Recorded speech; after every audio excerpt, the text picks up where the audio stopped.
이 시간 사도신경으로 한 마음으로 한 신앙을 고백하겠습니다. 나는 전능하신 아버지 하나님 천지의 창조주를 믿습니다.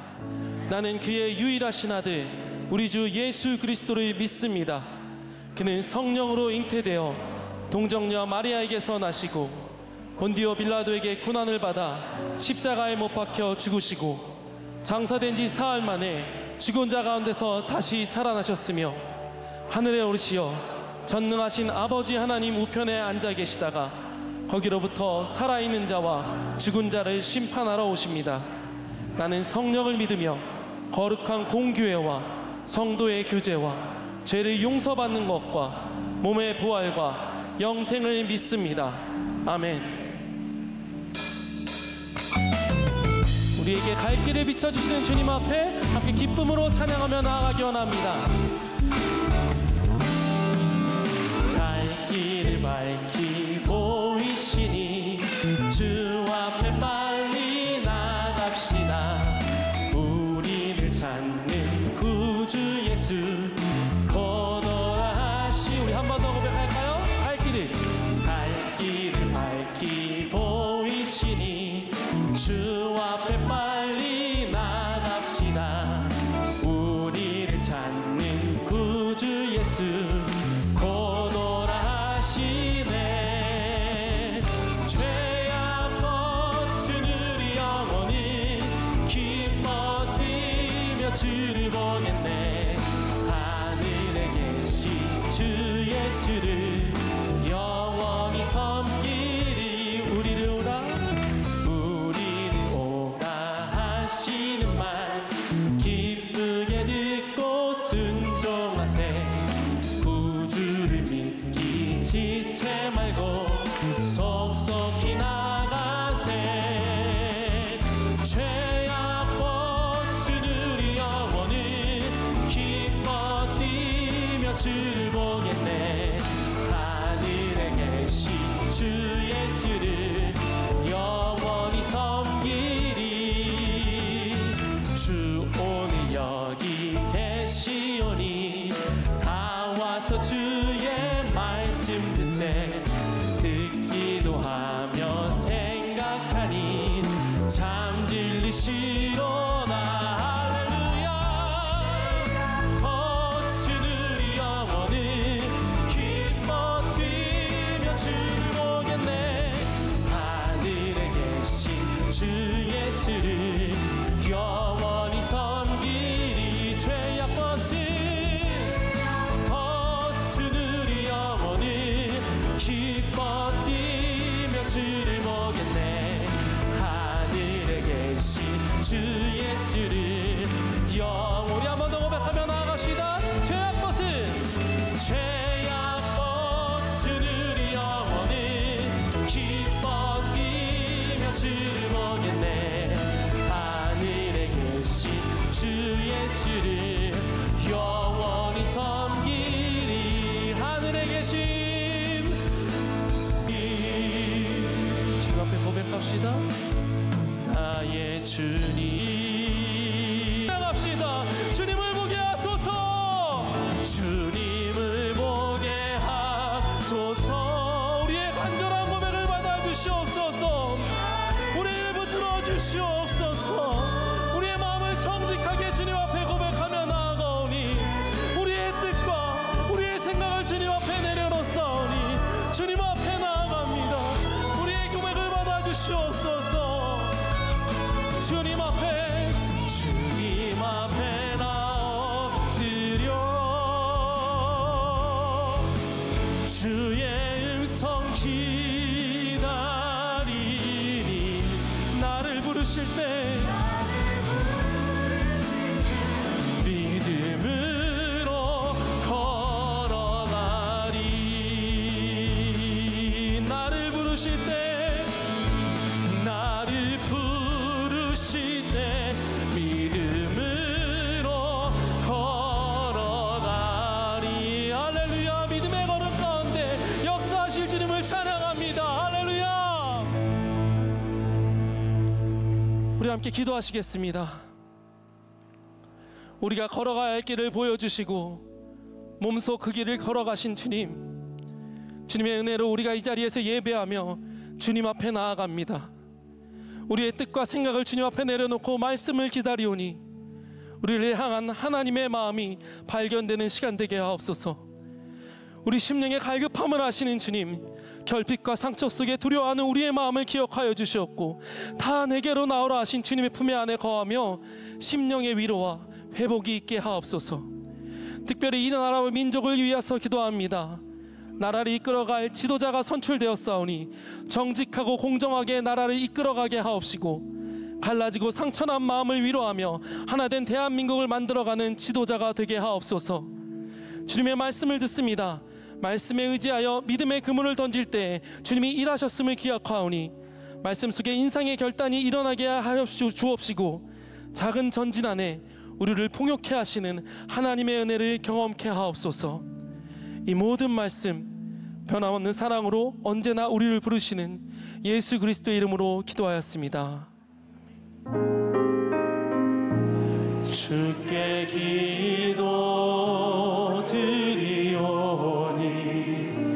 우리 기도를 들어주시고 주께 구하는 모든 소망 들어주소서.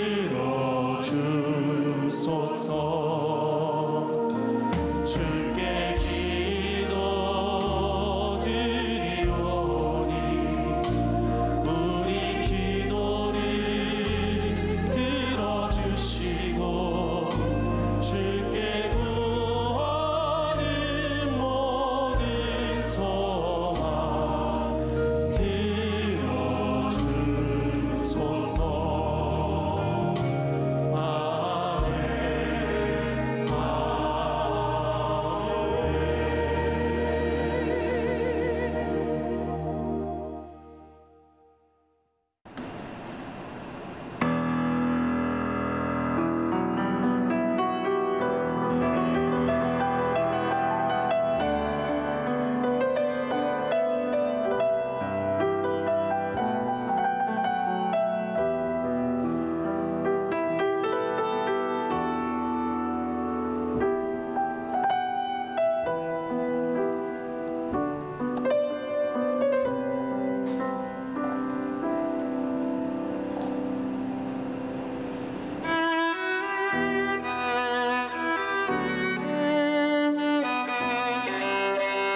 부름, 나를 따르라는 제목으로 말씀을 나누고자 합니다. 지난주에 담임 목사님 말씀해 주셨지만 헨리 나우엔이 쓴 예수의 길이라는 그 책을 중심으로 이번 설교 시리즈가 준비가 됐고요. 이 같은 책을 가지고 작년 사순절 기간에 여러 부목사님들이 수요 공감 예배 때 이 말씀을 풀어가 주셨어요. 오늘 제가 다루는 두 번째 챕터를 작년 수요 공감 예배에서는 권호연 목사님이, 청소년부를 담당하시는 권호연 목사님이 말씀을 선포해 주셨는데, 그 설교문 시작 즈음에 있는 내용을 먼저 좀 나누는 것으로 설교를 열어가고자 합니다. 목사님의 글이에요. 혹시 좋아하는 연예인이 있으십니까? 저는 어렸을 때 좋아했던 가수가 앨범을 내면 레코드 가게에 방문해서 테이프와 CD를 샀던 추억이 있습니다. 또 어른이 되어서는 그 가수가 콘서트를 열면 그 콘서트장에도 갔던 기억이 있습니다. 그러다가 문득 요즘 콘서트 티켓은 얼마 정도를 하지? 이게 이제 궁금하셨던 것 같아요, 목사님이. 그래서 이게 검색을 하면서 관련된 기사와 이렇게 내용들을 설교문에 적어두셨는데 제가 좀 설명을 해드릴게요. 목사님 찾아보시니까 요즘 콘서트에는 크게 두 가지 종류의 콘서트가 있다는 거예요. 그래서 우리가 일반적으로 알고 있는 콘서트가 있는데, 이런 콘서트는 이제 한 가수가 자기 앨범을 이렇게 몇 장을 내게 되고 히트곡이 생기면 자기의 노래를 가지고 이렇게 쭉 노래로 공연을 하는, 우리가 익히 잘 아는 그런 콘서트죠. 그런데 이런 콘서트보다 한 단계 위에 상위 개념이 있는데요, 더 쇼라고 불리는 큰 공연이라고 합니다. 이건 단순히 노래만 부르는 것이 아니고요, 이 가수의 노래에 그 걸맞는 그 상황과 그 모든 것들을 연출하면서 엄청난 퍼포먼스를 하고요, 최고의 영상과 조명과 음향 시스템을 갖춰서 정말 문자 그대로 하나의 거대한 쇼를 이렇게 치러내는 것이죠. 그래서 그렇기 때문에 이런 더 쇼는 아무 가수나 할 수가 없답니다. 이 모든 걸 하는데 많은 비용이 들기도 하고 많은 것들이 준비되어야 하기 때문이죠. 그래서 대한민국에서 이 더 쇼라는 이름으로 콘서트를 열 수 있는 가수는 조용필, 나훈아, 서태지, 신승훈, 이승환, 그리고 싸이 정도가 있다고 합니다. 이렇게 일반 콘서트와 더 쇼가 규모에 있어서 다르다 보니까 티켓 가격도 크게 차이가 난다고 합니다. 보통 콘서트가 10만 원에서 한 30만 원 정도로 티켓 가격이 책정이 된대요. 그런데 이 더 쇼라고 하는 큰 공연은 시작 가격이 대충은 한 50만 원, 보통은 100만 원, 그 이상까지도 가게 되고요. 이 티켓조차 구하기가 어려워서 암표가 성행하는데 가격이 천정부지로 높아진답니다. 그럼에도 불구하고 그 티켓을 구하기 위해서 몇백만 원을 지불하고 그 더 쇼에 참석을 한다는 거예요. 목사님이 말씀을 이어가면서 이렇게 성도님들에게 질문하셨습니다. 여러분은 이런 쇼에 50만 원, 100만 원, 아니 그 이상의 150, 200만 원을 내고 참석하시겠습니까? 저도 그 질문을 듣는데 망설여지더라고요. 내가 어떤 가수의 공연에 200만 원? 150만 원? 낼 수 있을까? 근데 목사님이 이렇게 쓰셨어요. 망설여지시죠? 왜 그러냐면 우리는 팬이 아니기 때문입니다. 그 가수의 팬은 그 값이 얼마든지 상관없이 지불하고 그 공연에 참여를 한다는 거죠. 그런데 이런 팬들보다 더한 사람들도 있대요. 팬을 뛰어넘어 그 가수의 제자, 그 가수의 팔로워가 되는 사람들이 있는데, 대표적인 사례가 여러분 BTS 아시죠? 방탄소년단, 전 세계적인 가수가 되었는데요, 이 BTS 방탄소년단의 팬클럽 그 이름이 아미거든요. 이 아미 멤버들은 자신들은 팬을 뛰어넘어 제자가 된다라고 선포한다는 거예요. 작년 12월에 한 언론사가 이런 각 이제 스타들의 팬클럽들이 1년 동안 얼마 정도의 돈을 이 자기의 스타를 위해 쓰는지를 조사를 했는데, 단연 BTS의 팬클럽인 아미가 전 세계 지출 1위를 달성했다고 합니다. 평균 그 팬클럽 회원들은요, 굿즈라고 해서 그 가수와 연관된 상품들이 있어요. 그 굿즈 구입에 60만 원, 콘서트 티켓에 59만 원, 음반 구입 비용이 37만 원으로 보통 평균 156만 원 정도를 사용한다는 거죠. 근데 이제 그런 기사 밑에 아미들이 댓글을 달기 시작한 거예요. 156만 원 정도 쓰는 걸로는 아미라고 할 수 없다. 저거는 팬이라고 할 수 없다. 저도 그 댓글을 보니까 어떤 분은요, 진짜 1년 동안 수천만 원을 쓴 팬클럽 회원들도 있고요. 어떤 분은 그런 댓글을 달았어요. 내가 일을 하는 이유는 아미를 하기 위해서다. 막 이런 댓글들이 달면서 156만 원 쓰는 건 일도 아니라고 이렇게 적혀 있더라고요.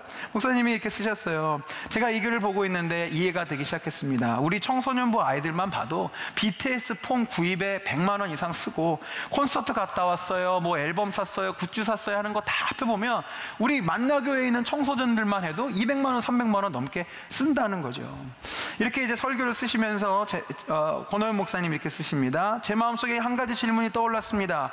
돈이 곧 기회비용이라면 돈을 쓴다는 것에 물질과 마음과 시간을 쓰는 것인데, 우리 학생들이 내가 좋아하는 그런 스타들에게 이마만큼의 기회비용을 지불하고 따르고 있다면, 나는 나의 죄를 대신하여 십자가를 지신 예수님, 내 삶의 주인이신 예수님을 따르기 위해 우리는 얼마의 기회비용을 지불하고 있을까요?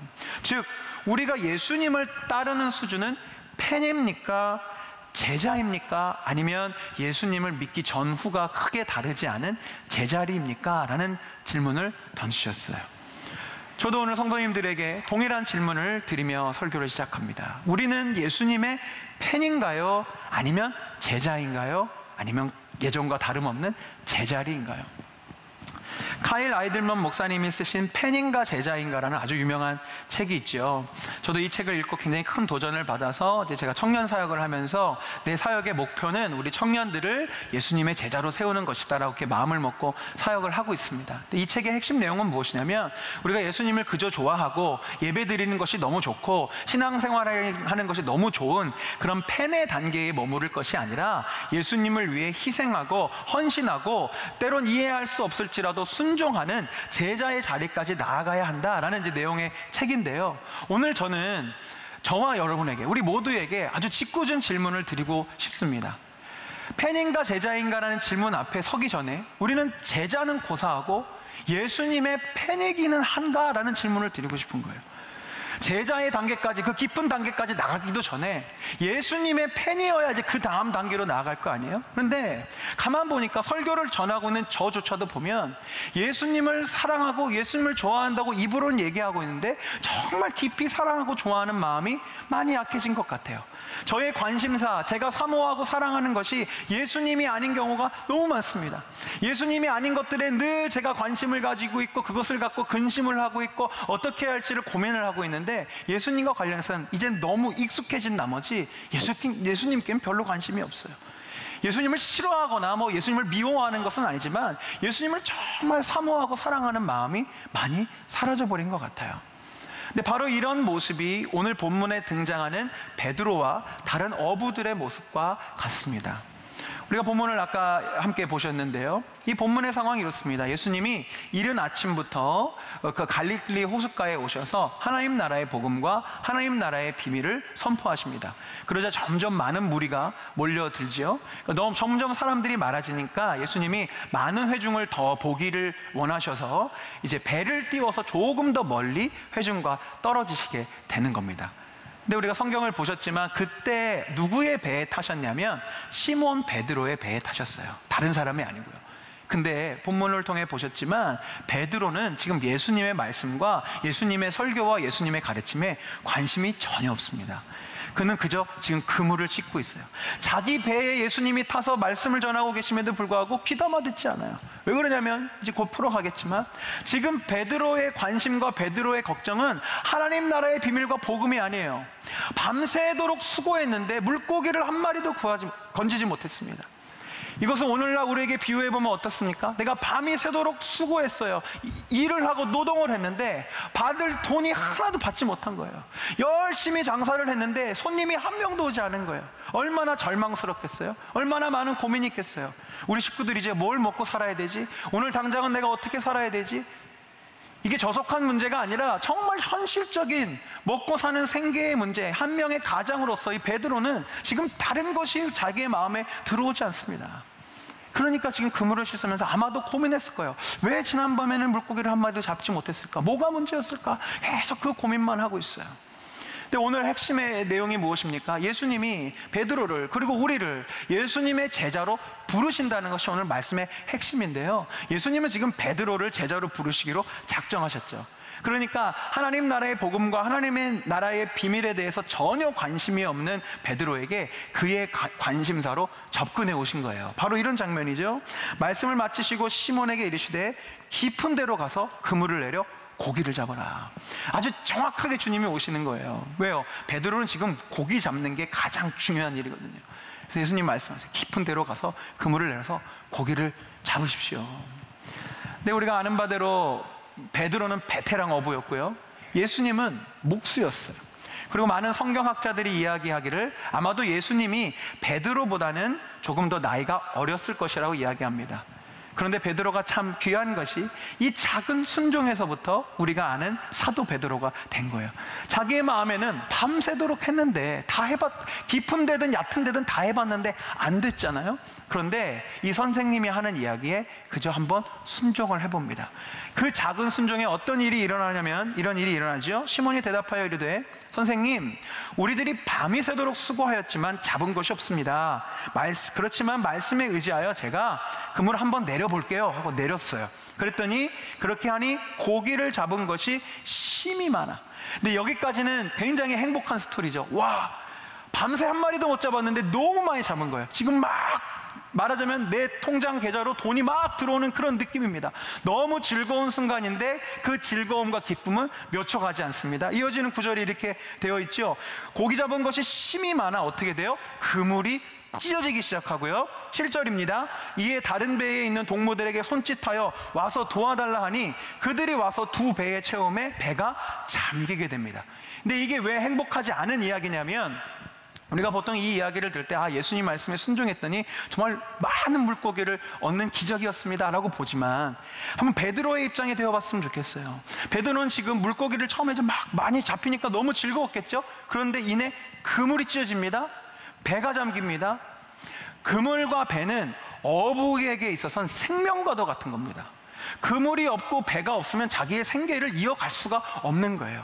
긴 이야기를 줄이면 지금 베드로는 저 관심 없었던 예수의 말에 순종해서 따라봤는데 일이 더 이상해지는 겁니다. 인생이 망하는 길로 가는 겁니다. 아니, 내가 지금 먹고 사는 것이 나의 가장 중요한 문제고 오늘 몇 마리의 물고기를 잡았는 것이 가장 중요한 문제인 것으로 살아가는 사람인데 저 예수라는 선생의 말을 듣고 갔더니 내 인생이 이게 뭐야? 그물이 찢어지고 배가 망가지고 난 이제 어떻게 살아가는 거야? 라는 현실적인 두려움이 다가왔어요. 그래서 우리에게는 이 이야기가 정말 예수님의 말씀에 순종했더니 역시 기적이 일어나는구나 라는 일로 보여질 수 있겠지만, 베드로는 그 모든 상황 가운데 두려움이 엄습했죠.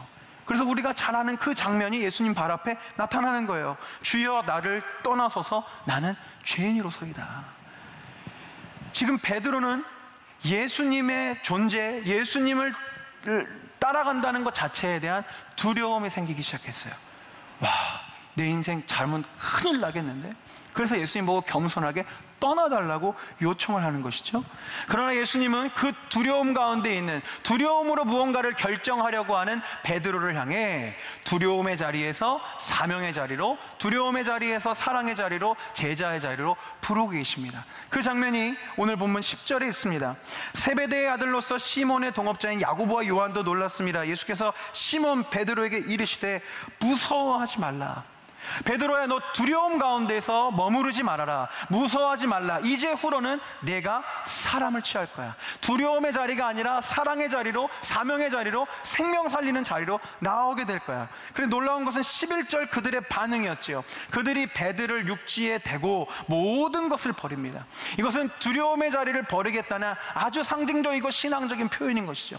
자신의 모든 두려움은 그 배에 있었습니다. 배에 인생을 걸고 오늘 물고기를 얼마나 잡느냐, 그물이 찢어지냐 안 찢어지냐, 배가 잠기냐 안 잠기느냐가 늘 언제나 자신의 삶의 이유였고 두려움이었고 그런 것이었는데, 베드로와 요한과 야고보가 그 배를 과감하게 버리고, 이것은 단순히 물리적으로 배를 버린 것이 아니라 자기의 두려움의 자리를 버리고 예수님을 따라가기로 결단한 것이죠.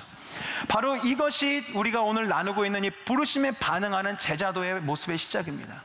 이 영성을 헨리 나우엔은 그의 책에서 이렇게 기록하였습니다. 어떤 일을 결정할 때마다 우리는 스스로 이렇게 물어야 합니다. 나는 생존에 대한 두려움 때문에 이 일을 하는가, 아니면 신뢰 가운데 행하는 것인가? 우리는 자신이 언제 두려움으로 행하고 언제 사랑으로 행하는지 알고 있습니다. 항상 사랑을 선택하고 두려움 때문에 행동하지 않는 것, 이 역시 작은 변화입니다. 예수님을 따르려면 두려움에서 방향을 틀어 사랑을 향해 나아가야 합니다. 이 부분에 대해서 조금 더 설명해 드릴게요. 그래서 여기선 첫 번째, 진정한 제자도의 첫 번째 시작의 모습은 무엇이냐? 두려움이 아닌 사랑으로 살아가는 것. 두려움으로 결정하는 것이 아니라 사랑으로 결정하고 사랑으로 살아가는 것이 제자도의 첫 번째 영성입니다. 예수님을 따른다는 이 진정한 의미, 진정한 제자도의 의미를 모르기 때문에 우리는 예수님을 따라가면서도 이렇게 우리 성도님들 예배드리고 신앙생활 열심히 하고 계시면서도 두려움에 입각해서 신앙생활을 하실 때가 참 많아요. 그런 신앙을 우리는 보통 율법적인 신앙, 종교화된 신앙, 기복주의 신앙이라고 이야기합니다. 이를테면 이런 것입니다. 기도를 열심히 합니다. 성경 통독도 빠짐없이 철저하게 합니다. 헌금 생활도 완벽하게 철저하게 합니다. 참 귀한 신앙의 모습이죠. 그런데 이 모든 신앙생활의 이유가 두려움 때문인 경우가 참 많아요. 저 스스로도 그럴 때가 많고요. 어떤 두려움일까요? 내가 기도하지 않고 헌금 드리지 않고 말씀 읽지 않으면 꼭 하나님께 벌을 받을 것만 같아. 아니, 벌까지는 아니더라도 내가 그런 신앙생활에 열심을 갖지 않으면 내게 예비된 축복을 내려주시지 않을 것 같아서 뭔가 모를 의무감과 어떤 채무의식 같은 거에 휩싸여서 그냥 그 신앙생활을 열심히 하죠. 그러다 보니 우리의 신앙생활, 예수님을 따라가는 제자의 삶에 대한 이미지가 어때요? 늘 두렵고, 늘 무겁고, 늘 부담되고, 어떻게 하면 이 제자의 길을 피해볼 수 있을까? 어떻게 하면 이런 힘든 신앙생활을 좀 쉬어볼 수 있을까에 대한 생각이 숭숭 올라오죠. 근데 이것이 얼마나 슬픈 모습인지 제가 비유를 들어드릴게요. 아까 말씀을 시작하면서 방탄소년단의 그 아미 팬클럽 이야기를 해드렸는데요. 만약에 이 아미 멤버들이, 이 팬클럽 멤버들이 두려움 때문에 팬클럽 활동을 한다면 얼마나 웃기겠어요. 예를 들면 이런 겁니다. 앨범을 안 사면 팬클럽 지부장에게 혼이 날까봐 막 구매를 해요. 억지로. 콘서트 티켓을 막 안 사고 싶은데 그거 안 사면 이 팬클럽에서 탈퇴당한다고 하니까 마지못해서 막 콘서트 티켓을 사고 가기도 싫은데 가서 앉아 있어요. 만약에 굿즈 뭐 이런 물건들 필요도 없는데 이거 안 사면 이 팬클럽에서 왕따 당할까봐 그냥 마지못해 쓰지도 않을 거 사놓고 그냥 막 집어 던져놓고 있다고 쳐보자고요. 이게 얼마나 넌센스 상황입니까? 그럴 거면 팬클럽을 안 하면 되죠. 그럴 거면 안 좋아하면 됩니다. 근데 만약에 내가 너무 두려워서, 내가 사람들한테 잊혀질까봐, 내가 왕따를 당할까봐 이런 이유들 때문에 팬클럽을 한다고 하면 너무나 우스운 모습인 것이죠. 그런데 이것을 이렇게 비유로 놓고 보면 이해가 되는데 정작 우리의 신앙생활에 대입해 보면 이런 모습일 때가 너무 많다는 거예요. 우리는 노래로, 찬양으로 주님을 사랑한다고 고백합니다. 아마도 이 자리에 모여 계시고 우리 함께 예배하시는 분들 마음속에 분명히 주님을 사랑하고 좋아하는 마음이 있으실 거예요. 그렇기 때문에 우리가 이 자리를 지키는 거 아니겠어요? 그런데 우리가 우리의 신앙생활을 하는 것을 예수님을 사랑하기 때문에, 예수님을 좋아하기 때문에, 예수님의 말씀을 사모하기 때문에 그렇게 해야 하는 것이 옳고 당연하고 자연스러운 것인데 어느덧 그 마음들은 사라지고 의무감과 두려움만 남아서, 죄송해요, 때로는 우리가 예수님을 억지로 믿고 있을 때가 너무 많다는 거예요. 제자의 길을 가야 되는데 두려움에 입각해서 제자의 길을 가려고 하는 것이죠. 그런데 이러한 삶의 태도가, 이러한 신앙의 태도가 우리의 일상을 대하는 태도에까지 영향을 미칩니다. 이런 모습이죠. 내가 사람들 사이에서 잊혀질까 두려워서 관계를 맺는 경우 우리가 참 사회생활 하다 보면 많아요. 내가 불필요한 모임인데 거기 안 나가면 이 그룹에서 내가 꼭 잊혀질 것 같아서, 내가 이렇게 멀어질 것 같아서 그냥 힘든데도 별로 안 좋은 모임인데도 막 나갑니다. 먹고 살지 못할까봐 꾸역꾸역 소명과 사명에도 맞지 않는 일을 막 합니다. 외로워질까 두려워서 건강하지 않은 교제, 건강하지 않은 관계를 막 맺어갑니다. 이게 다 두려움에 입각해서 인생을 살아가기 때문이에요. 내 생존과 내 존재와 내 모든 것이 무너질까 두려워 결정하고 움직이는 거죠. 참 안타까운 인생이고 슬픈 인생이고 비참한 인생입니다. 예수님은 우리의 인생을, 예수 믿는 자의 인생을 이런 모습으로 부르시지 않았어요. 예수님을 제대로 믿고 예수님을 제대로 따르는 제자의 삶을 산다는 것은 예수님을 사랑하고 예수님을 좋아하기 때문에 그 선하고 아름답고 행복한 마음 안에서 그 사랑하는 예수님이 보여주셨고 우리에게 명령하신 이웃을 사랑하고 서로 사랑하는 모습으로 살아가는 것이 우리 인생 제자의 모습인 거죠. 무언가를 결정하고 무언가를 움직일 때 두려워서가 아니라 내가 하나님을 사랑하니까 이 일을 합니다. 내가 하나님, 이 이웃을 사랑하기 위해서 이 일을 합니다. 물론 말처럼 쉽지는 않지만 이렇게 마음 먹고 움직이는 것이 정상적인 그리스도인 예수님께서 기뻐하시는 제자의 모습이라는 것입니다. 그렇기 때문에 우리는 우리 일상의 자리에서 주님을 사랑하고 이웃을 사랑하는 제자도의 모습을 펼쳐야 되는데요, 그 사랑을 베푸는 모습에 대해서 오늘 본문을 통해 두 번째 영적인 원리를 찾습니다. 진정한 제자도의 두 번째는 무엇이냐면 지극히 작은 일을 못 본 채 하지 않는 것입니다. 오늘 제가 제자도, 제자가 되는 것, 이 부분에 대해서 우리 성도님들께 나누고 있는데요, 사실 이 설교를 전하는 저에게도 큰 부담이 있었습니다. 이 설교의 자리를 맡겨졌을 때 이번 주제가 제자도라는 이야기를 듣고 큰 부담이 왔어요. 왜요? 우리 안에 제자가 된다, 예수님의 제자가 된다면 먼저 부담감부터 와요. 그거 힘든 거 아닌가요? 예수님의 제자가 된다는 거 21세기의 수도사처럼 사는 거 아닌가요? 라는 이미지를 갖게 돼요. 모르겠어요. 저는 제자가 된다는 건 어떤 이미지가 제 속에 있냐면요, 제자라면 매일 큐티해야 하고요, 매일 새벽기도 드려야 할 것 같고요, 매일 밤마다 영성일기를 쓰면서 오늘은 내가 주님 앞에 뭘 잘못했는지를 막 적어야만 할 것 같아요. 내가 제자니까 이제 만나는 모든 사람마다 전도해야 될 것 같아요. 그리고 휴가를 얻어도 휴가 얻어서 휴양지 가면 제자로서 너무 불손하고 불경한 모습인 것 같아서 휴가를 얻었으면 반드시 단기 선교를 가야 될 것 같은 이미지를 가지고 있어요. 다만 저만 그렇지 않을 것 같아요. 우리가 예수님의 제자, 예수님을 따라간다, 예수님을 따른다 라는 이런 이야기를 듣게 됐을 때 벌써부터 큰 부담을 가지고, 그렇기 때문에 두려움을 가지고, 예수님의 제자라면 이것도 해야 될 것 같고 저것도 해야 될 것 같고 많은 것들을 희생하고 포기해야 될 것 같은데 나는 못해요. 내 인생 내 코가 석자여서 나는 못해요 라는 반응이 올라오게 되어 있지요. 근데 헨리 나우엔은 이 베드로를 부르시는 장면 가운데서 예수님이 우리를 부르신 것은 그렇게 부담스럽고 두려운 자리를 부르신 것이 아니라는 것을 이렇게 표현을 하고 있습니다. 예수님을 따르라는 부름에 우리는 아주 구체적으로 반응할 수 있습니다. 나 자신과 내 두려움을 떠나 주님 쪽으로 한 걸음씩만 옮기면 됩니다. 꼭 거창한 무언가를 해야만 그분을 따르는 것이 아닙니다. 작은 답을 일미 알면서도 큰 질문을 던지는 사람이 놀라울 정도로 많습니다. 어떤 이들은 내게 이렇게 묻습니다. 정말 모든 것을 버리고 선교를 떠나야 합니까? 예수님을 따르려면 정말 내 가족과 직업과 재산을 다 버려야 합니까? 내 답변은 이렇습니다. 단순한 일로 한 걸음씩 시작할 수 있는데 왜 거창하게 묻습니까? 자녀에게 소리를 지르지 않겠다는 다짐도 좋습니다. 이렇게 돼 있어요.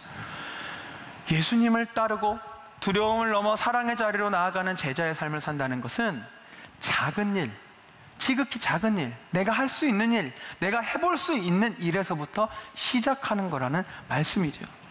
우리 인생 가운데 많은 예수님의 제자들이 있었습니다.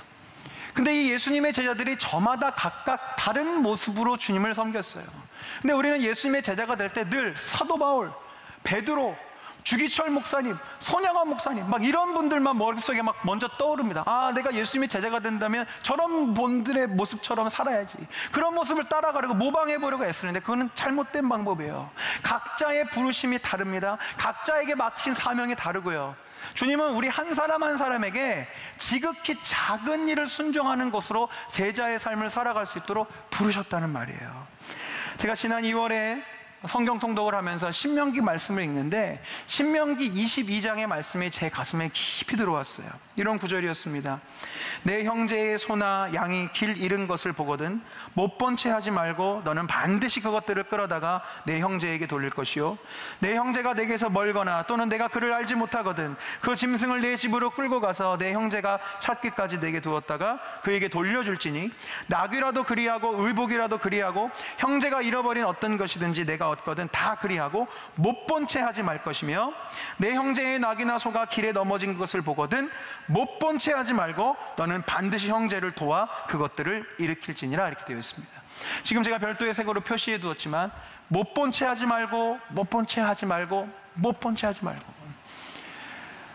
주님이 우리에게 요구하시는 하나님의 말씀에 순종하는 삶, 주님이 우리에게 요구하시는 제자의 삶은 거창하고 위대한 어떤 그런 일들이 아니고요, 내 삶에 보게 하신 것들을 못 본 채 하지 않고 그 작은 일에 순종하고 사랑을 베풀하는 것이죠. 우리 담임 목사님께서 또 여러 차례 말씀하십니다. 눈에 보이는 것이 사명이고 내 마음에 어떤 불편함이 들어왔다면 그것이 나에게 주신 거룩한 부담감이라고요. 이렇게 살다 보면 막 어질러진 것들이 보일 때가 있어요. 근데 이 예수님의 제자의 마음을 품지 않고 그냥 보면 누가 이렇게 어질러놨어? 여긴 왜 이렇게 지저분한 거야? 라는 것으로 끝나겠죠. 그런데 이제 우리가 제자의 마음을 품으면 내 눈에 지저분한 것이 보입니까? 청소해야 할 것이 보입니까? 그럼 제자의 마음으로 내가 먼저 치우는 거예요. 왜? 내 눈에 보였으니 내가 못 본 채 하지 않는 것이죠. 누가 말을 막 험하게 해요. 예전에는 뭔 쟤 말을 저렇게 해 라는 것으로 불평하고 넘어갈 수 있겠지만, 이제 내가 보았으니 제자의 마음으로 그 사람의 마음을, 그 사람의 표현을 못 본 채 하지 않는 거죠. 왜 저 친구는 지금 화가 나 있을까? 왜 저 친구는 아침부터 짜증이 나 있을까? 관심 가져주고 기도해주고 혹시라도 도와주거나 위로해줄 일이 있으면 조금 해주고, 그렇게 작은 일들 가운데 우리가 못 본 채 하지 않고 내게 맡겨주신 그 작은 사랑을 실천해 가기 시작할 때 예수님의 제자를 수의 삶, 하나님 나라의 확장이 시작되는 거예요. 저와 함께 청년 사역을 하고 있는 저희 청년부에 우리 차원석 목사님이 계세요. 같이 동역하는 목사님이신데요, 이 차원석 목사님이 우리 청년들 설교를 할 때 나누셨던 간증을 여러분들에게 좀 나누고 말씀을 맺고자 해요.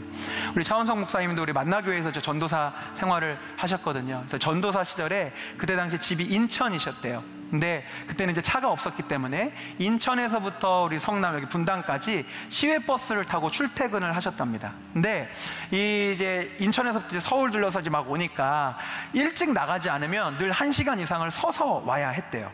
그래서 가능하면 이제 일찍, 평소보다 더 일찍 이렇게 나와서 이제 앉아 가려고 애를 쓰셨는데, 어느 날 조금 일찍 나와가지고 마침 자리를 딱 앉으셨대요. 그래서 속으로 생각했습니다. 와, 이제 1시간 동안 편히 쉬면서 갈 수 있겠구나. 그래서 지그시 눈을 감고 좀 자면서 가야지 하고 이렇게 있는데, 눈을 감고 이렇게 그 당시 전도사님, 목사님이 쭉 가시는데 옆에서 뭔가 이렇게 거친 숨소리가 들리더래요. 느낌이 이렇게 좀 좋지 않았지만 눈을 뜰까 말까 하다가 슬쩍 실눈을 뜨셨답니다. 그랬더니 어머니 뻘 되시는 한 여자분이 큰 짐을 들고 굉장히 힘들게 서 계시더래요. 와, 봤잖아요. 우리 목사님은 어떻게 하셨을까요? 눈을 더 질끈 감으셨답니다. 난 못 봤어. 난 못 본 거야. 못 본 거야. 눈을 이제 감고 이제 하나님과 내면에서의 대화가 막 시작된 거죠. 하나님이 성경 구절도 생각나게 하시고 막 이렇게 하는데, 야, 너 봤잖아. 지금 못 본 채 하면 안 돼. 너 지금 봤잖아. 못 본 채 하면 안 돼. 그 하나님의 말씀을 이길 수가 없어서 이 목사님이 그 아주머니에게 자리를 이렇게 양보했어요. 하고 속으로 서우면서 하나님께 불평했대. 하나님, 왜 하필 이분이 제 앞에 서가지고 저 좀 모처럼 일찍 나와서 자리에 앉았는데 이게 뭐예요? 막 그래서 가고 계셨는데, 이제 성남 터미널에 다 왔을 즈음에 그 여자분이 우리 목사님에게 이런 고백을 하시더래요. 총각, 고맙습니다. 내가 왜 총각에게 굳이 이런 이야기를 하는지 모르겠지만 내가 얼마 전에 사기를 크게 당했어요. 믿었던 친구한테 배신당하고 회사고 집이고 다 날라갔어요. 망하니까 주변 사람들이 다 떠나더라고요. 이대로는 도저히 살 수가 없을 것 같아서 여기 사는 아들놈 얼굴 한번 보고 확 죽어버릴까 했어요.